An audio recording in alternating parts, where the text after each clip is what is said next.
वहीं बेंगलुरु में विपक्षी नेताओं का महामंथन जारी है। कांग्रेस के मुताबिक 26 पार्टियां इस बैठक में शामिल होंगी। लोकसभा चुनाव 2024 से जुड़े तमाम मुद्दों पर चर्चा की जाएगी। ये बड़ी खबर आपको विपक्ष के महामंथन से जुड़ी हुई बता रहे हैं। सोनिया गांधी भी इस बैठक में भाग लेने के लिए बेंगलुरु पहुंच चुकी है। वहीं पैर में फ्रैक्चर होने के बाद इस बैठक में शामिल होंगी ममता बनर्जी। विपक्ष के गुट के नए नाम, संयोजक, तमाम कार्यक्रमों और आंदोलनों पर चर्चा होने की संभावना है। इसके अलावा सीटों के बंटवारे के लिए समितियों के गठन पर मंथन संभव है। साथ ही ईवीएम और चुनाव आयोगों के सुधार के लिए विपक्षी दल पत्र सौंपेंगे। पटना में 23 जून को विपक्षी एकता की पहली मीटिंग हुई थी, जिसमें 17 पार्टियों के नेता शामिल हुए थे। लेकिन एक बार फिर से ये महामंथन जारी है और लगातार पार्टियों के नेताओं के जुड़ने का जो आंकड़ा है वो बढ़ता जा रहा है। दूसरा दिन है, 26 पार्टियां इस बैठक में शामिल होगी। कांग्रेस के मुताबिक ये उनका कहना है। तस्वीरें जरा देखिएगा, जैसे जैसे दिग्गज पहुंच रहे हैं बेंगलुरु, वो तस्वीरें हम आपको दिखा रहे हैं और महामंथन जो है वो शुरू हो चुका है।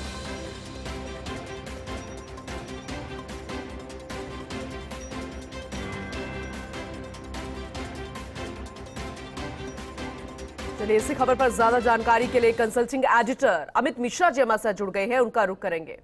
अमित जी, 2024 की तैयारी पूरी जोर तरीके से की जा रही है, लेकिन कितना दिलचस्प है ना कि सबको एक साथ आना पड़ रहा है सिर्फ एक व्यक्ति को हराने के लिए, और यह आंकड़ा जो है, ये रेशो जो है बढ़ता जाएगा। बार बार सवाल यही होता है, क्या 2024 तक जो ये एकजुटता की बातें करते हैं, ये मन के जोड़ने की बात करते हैं, क्या ये 2024 तक जुड़ पाएगा?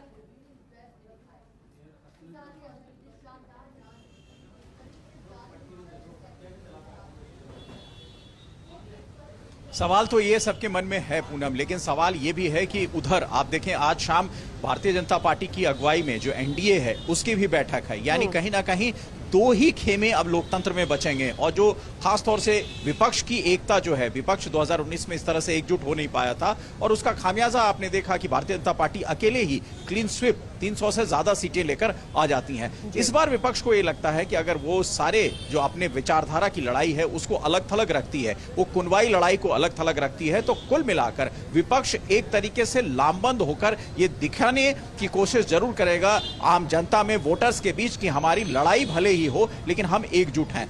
दोनों यानी दो ही पक्ष अब हैं इस भारतीय राजनीति में। अभी एक सत्ता पक्ष जो नरेंद्र मोदी की अगुवाई में है, दूसरा विपक्ष जिसमें तमाम राजनीतिक दल अपनी विचारधारा, अपनी पुरानी बातों को भूलकर आगे आए हैं। आपसे थोड़ी देर के बाद ताज वेस्टलैंड जो बेंगलुरु में है, जहां मैं खड़ा हूं इस वक्त, वहां एक बैठक शुरू होने वाली है। इससे पहले सोनिया गांधी जो हैं वो राहुल गांधी और मल्लिकार्जुन खड़गे जो कांग्रेस के अध्यक्ष हैं, वो ओपी चांडी जो केरल के पूर्व उप मुख्यमंत्री रहे हैं, उनको श्रद्धांजलि देने गए थे। इसलिए बैठक थोड़ी देर मुलतवी भी हुई, बढ़ाई गई। डीके शिव कुमार ने इसकी जानकारी भी दी। अब कुल मिलाकर बैठक शुरू होने वाला है। दिलचस्प ये है कि कल की बैठक में एक कॉमन मिनिमम प्रोग्राम पर सहमति बनी। सोनिया गांधी ने जिस चीज का जिक्र किया, ममता बनर्जी ने उसको को किया कि हाँ ये सही है कि हम एजेंडा बनाए। पहले एजेंडा, किस एजेंडे के साथ विपक्ष एकजुटता के साथ वहां जाएगा, जिसमें सबसे महत्वपूर्ण बात जो है वो ओपीएस स्कीम की है, जो राजस्थान के मुख्यमंत्री अशोक गहलोत ने लागू की, और वो देश भर में जहां कांग्रेस चुनाव लड़ती है वहां वो स्कीम को प्रायोरिटी में रखती है। और उसका नतीजा आप देखें, कर्नाटक और हिमाचल में दोनों जगहों पर कांग्रेस की सरकार बनती है।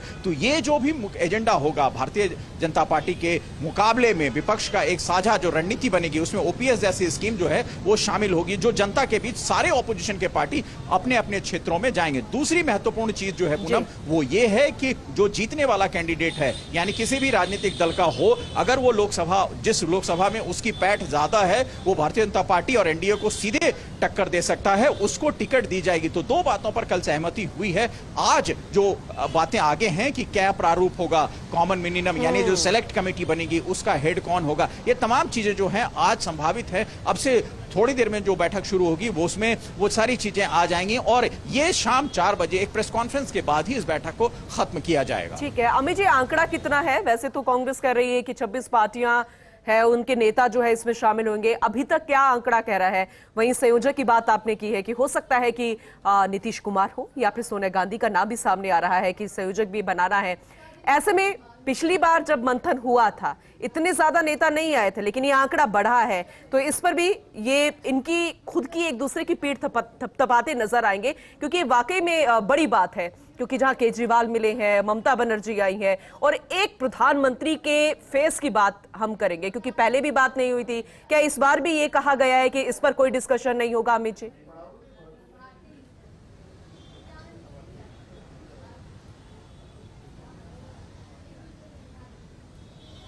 बिल्कुल, कल की बैठक में यह साफ हुआ कि कोई चेहरा जो है वो एकजुटता के साथ नहीं आएगा। जी। तमाम चेहरे हैं। विपक्ष ये कह रहा है कि हमारे पास जो भी लीडर हैं वो पोटेंशियल कैंडिडेट हैं, पोटेंशियल लीडर हैं, और नरेंद्र मोदी के मुकाबले में वो कहीं कम नहीं है। तो विपक्ष की ये रणनीति है कि कोई एक चेहरा नहीं होगा जिसको लेकर चुनाव लड़ा जाए या उसे प्रधानमंत्री मोदी के मुकाबले खड़ा किया जाए। ये विपक्ष नहीं करेगा, क्योंकि हर जिले में जो प्रादेशिक क्षेत्रीय लीडर हैं उनका अपना कद है, उनका अपना रुतबा है, तो उस चीज को हमेशा विपक्ष कायम रखना चाहता है। दूसरी बात जो आपने पूछी कि 2024 के पहले पटना में जो एक विपक्ष की बैठक हुई थी, हाँ, वहां 15 राजनीतिक दल सामने आए थे, लेकिन यहां की बैठक में 25 से 26 राजनीतिक दल सामने आए हैं, एक साथ बैठकर मंथन कर रहे हैं। शरद पवार, जिनकी पार्टी पटना की बैठक के बाद टूट जाती है, वो भी यहां शामिल हो रहे हैं, सुप्रिया सुले अपनी बेटी के साथ, और कुल मिलाकर जो पूरा ताना बाना है वो एक साथ यहां दिखने को मिल रहा है। लेकिन मैं बताऊं, एनडीए में भी जो आज शाम की बैठक है और यहां विपक्ष की बैठक, दोनों में कुछ ऐसे राजनीतिक दल हैं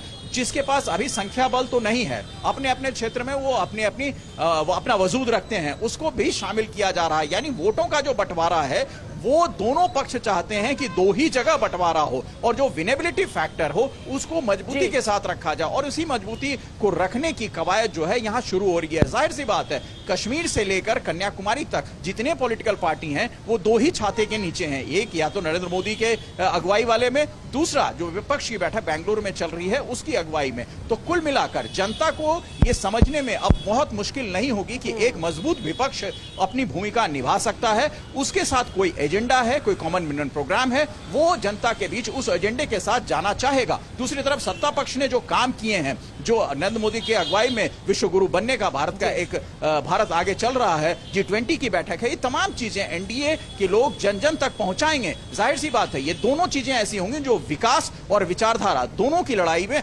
स्पष्ट तौर पर दिखेगी, और वो लड़ाई जो है वो अब देखिए, भारतीय लोकतंत्र की ये एक अच्छी चीज है कि वो विपक्ष की भी मजबूती यहां पर दिखती है। बिल्कुल सही कहा आपने। शुक्रिया विस्तार से जानकारी देने के लिए अमित जी।